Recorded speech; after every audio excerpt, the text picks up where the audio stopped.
Hello Shanta, আরে সোরাও সুরিরা, তোমরা ক্যাঙ্কা আসিন। বন্ধুত্ব মানে কিন্তু ভালোবাসা। এই বান্ধবীকে দেখে সকালে কিন্তু আমার খুবই ভালো হয়ে শুরু হলো। তো যাই হোক, আমার বান্ধবীরা যাচ্ছে এক জায়গার থেকে আসে, এক ট্রেনে আসে আর এক ট্রেনে চলে যাচ্ছে। শান্তাহার আসলে হচ্ছে ট্রেনের জন্য বিখ্যাত। তেলাও আমি আজকে সারাদিন কী কী করেছি, কোথায় কোথায় ঘুরেছি, কী কী খাসি, সম্পূর্ণ লিয়া থাকিচ্ছে। খুব ইন্টারেস্টিং একটা ব্লগ। তো ইন্টারেস্টিং পার্টটা তোমরা দেখালাও।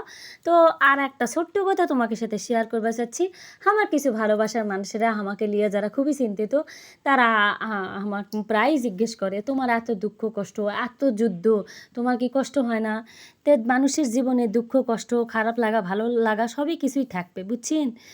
তো এর মধ্যে বেঁচে থাকা লাগবে, কারণ আমি একজন মেয়ে ও বউহি হওয়ার আগে পরে আমি কিন্তু একজন মা। এখন আমার ওগুলা জীবন বাদ, এখন ছোলেকের কথা আমাকে ভাবা লাগবে। তে লাও আমরা কিভাবে যামু, কি কর্ম সবই বিস্তারিত তোমাকে কমু। তার আগে দেখালাও আমার সোলপলেরা এটি নামা কুষারের রস খাবে। কুষারের রসের অর্ডার না দিতে দিতে আমার বড় বেটা দৌড়া গেছে বুট মাখা খাবার। এত জঘন্য! খবরদার তোমরা জানিয়েলা রাস্তার খাবার সোলপলেকে খাবার দিবেন না। আমার বেটা একবার মুখে দিয়ে মুখটা কেমন করেছে তোমরা দেখেছেন? কেউ জানি খাবেন না, একেবারে জঘন্য। তো যাই হোক, আমার বেটা একবার মুখের দিয়ে কিন্তু ফেলে দিয়েছে। 20 টাকার মাখা কিনেছিল। তো এই জায়গাটা তোমরা আসবেন, হোটেল স্টারের এটি পাওয়া যাবেন সব ধরনের গাড়ি। রানীনগর আত্রায় যারা যারা যাবা চাচ্ছেন, এই সাইডটাতে মেলা কিছু তোমরা দেখবার পাবেন। আর খরচ তো আমি তোমাকে আগেই কছি। তো আমার সব বলে গেলে যাবেই কিন্তু যাওয়া, কিন্তু হয় না, আমার দুর্ভাগ্য আমার সাথে তো যাবেই।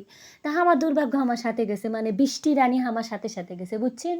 তো বৃষ্টি বিলাস করতে করতে মনে করো আমার এই পুরা ব্লক কাটটা কাটেছে। তো সেদিন যেগুলা যেগুলা জায়গা আমরা ঘুরবার পারিনি, সেলা সেলা জায়গাত কিন্তু আমরা সুন্দর করে ঘুরেছি। তো এই ওভারব্রিজটা সেদিনকে আমরা উঠিনি। তো আমার বেটা করছে, মা এত সুন্দর, তুমি আনা ঠিক মানে ছবি তুলা দিয়ে না ভিডিও করি, তুমি পরেওয়ালা রিলস আকারে সারবার পারবেন। বেটা যখন ক্যামেরাম্যান হয় তখন তো বুঝেছি নি রে বাবা, টাকা দিয়ে দিলে বান কত টাকা নিল নি। তো যাই হোক, সেটা অ্যাফোর্ড করারও আমার ক্ষমতা নাই।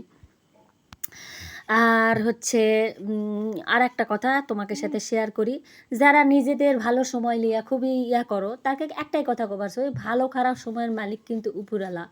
তো আমি আমার জীবনে এটা যখন জেনে ভোগ করেছি, হয়তো আমার পূর্ব জন্মের কর্মফল, কারণ এই জন্মে আমি যেটা করেছি সেটার কর্মফল আমি যা পাবো ওই জন্মে। এখন কয়েকজন হয়তো করবে, তাহলে ভালো কর্ম করা লাভ কি? ভালো কর্ম তুমি করবেন পরের জন্মের জন্যে, মানে তোমার আগের জন্মটা জানি ভালো হয়। এই জন্মে যদি তুমি খারাপ করো তাহলে কিন্তু আমাকে এই জন্মের উপর আমাকে কোনো হাত নাই। তা আমরা লেখা দিয়ে আসছি আমরা কিভাবে থাকবো, কি খামো, কি পরমো। তা যাই হোক, এগুলা লিয়া কথা করছি না, তবে জায়গাটা দেখালেও খুবই সুন্দর। আফটার অল এটা আমার মায়ের বাপের বাড়ি, মানে আমার মামার বাড়ি, মানে আমার রানির বাড়ি, এটি আমার মাসির বাড়ি বা খালার বাড়ি, যে যেটা কও আর কি। তো আমার বেটা করছে আয় না আয় না। তো দেখো আমাকে কপালটা কি খারাপ, এত পরিমাণে বৃষ্টি হয়েছে তাও সোলপল করছে, ও মা চলো ওটিয়া না যায়, নৌকা যদি তা ওটা যায় সইটই এলা হয়। সোলপল লিয়ে আছি রে বাবা। তো যাই হোক, এটি আসা আমাকে শান্তাহারের কিছু কন্টেন্ট ক্রিয়েটার ভাবিকের সাথে দেখা হয়ে খুবই ভালো লাগলো। আমরা যে জায়গায় বৃষ্টির ভয়ে আসা ভ্যান থামা দাঁড়াছি, ওই ভাবিরা ওটি ছিল। তো যাই হোক, ভালোই লাগলো এলাকার মানুষ। তো আমার বেটা করছে লাও বৃষ্টির কয়েকটা ভিডিও টিডিও করে লাও। তো একটা ছাতা আমার ব্যাগে সবসময় থাকে, ছাতা আর জলের বোতল। তো ছাতাটা বের করে ফাইন করে একটু ভিডিও টিডিও করলাম। তো এই ভাবিক মনে হয় মোটামুটি সবাই চেনে। তো যাই হোক, নামটা আমার করছি না, এক একজন আবার এক এক কথা কবিনহিনী।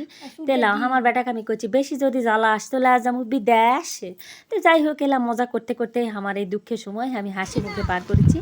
আমার হাজার চোখের জল থাকলেও মুখেতে এই হাসিটা থাকে, সেটা দিয়ে আমি সব দুঃখ আড়াল করে ফেলি। তো যাই হোক, তাই বলে আবার তোমরা ভাবো না এলা হচ্ছে সুখের ইয়া। আবারও কয়াত হচ্ছি, আমি কিন্তু ফেসবুকে কাজ করবার আছি, ফ্যাশন বা শখের বসে লয়। এখান থেকে অনেকে কামাই করা স্বাবলম্বী হয়েছে। আমার উদ্দেশ্য একমাত্র এটাই, আর কিন্তু কোনো খারাপ বা ভালো উদ্দেশ্য নাই। একমাত্র উদ্দেশ্য, আমি যদি এর থেকে টাকা কামাই করবার পারি তাহলে আমি স্বাবলম্বী হলে আমার সোলপলেক মানুষ করবার পাবো। এই যে এই চটপটি দেখো, আমার সোলপল এটি খাবে, এটি সৎ ক্যাঙ্কা আমি কিন্তু জানি না, কারণ আমি এটি কোনো রিভিউ তোমাকে দিবা পাম না। আমার বেটা করছে খিদা লাগিয়েছিল, খাসি সদবত কিছু বুঝি না, ফুচকা 60 টাকা আর চটপটি 30 টাকা। তো এটি একটা দেশি লেবু দেখে আমার কিন্তু সেই লোভ লাগিয়েছে। লোকে করছে না এটা আমার গাছের জিনিস বাপো, আমি দেশি লেবু তো বেশি না।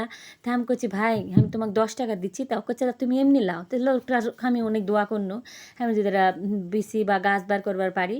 তো বাড়ি চলে আলাম, আসা এই কামের বেটি রহিমা, তো মাছ কাটিছি আন দিছি, সেলা আবার মনে করো মাছের ঝোল টোলো করেছি। ওই বেলাতে আসা ডাল আর ভাজি করে গেছিলাম। তো সেলা যদি আবার দাম অনেক দিই তাহলে কবে কি ফ্যাশন মেরা মেরা ঘুরে আলু আমাকে আবার আন্ডা দিল না। তো যাই হোক, এলা বেটি ছেলেকে শোনা লাগে, তার আমাকে কোনো কাম নাই। তো যাই হোক, এলা লিয়ার কথা কবার চাচ্ছি না। তো মানুষের পজিটিভ কিছু না কবার পারলে বাপু নেগেটিভ কিছু কবিন না। তো মানুষের খারাপ সময় যদি কিছু মানে সুই ফুটা দাও, তোমারও কিন্তু ওই সুইটা কি পুরাল হয়ে তোমার কলজাতে এসে বাঁধবে। তো এই পোলাও মাংস আনা ছিল, তো সোল পোলে কেনা গরম করে দিলাম, সোল পোলে না খালো। আর আমার প্রতিদিন মাছ মাংস খাইতে ভালো লাগে না, আমি ডাল ভাজি দিয়ে একটা ডিম ভেজালে আরাম করে ভাত খাসি। এলা আমার সোল পোলে গরম করে দিছি, ওরা খুব তৃপ্তি করে খাচ্ছে। সোল পোলে যদি 4 বেলায় মাছ 5 বেলায় মাংস পোলাও দাও তো ওরা খুবই খুশি। তো লাও আজকে এই কয়ে আমি আমার ভিডিও শেষ করেছি। তো সবাই ভালো থাকবেন।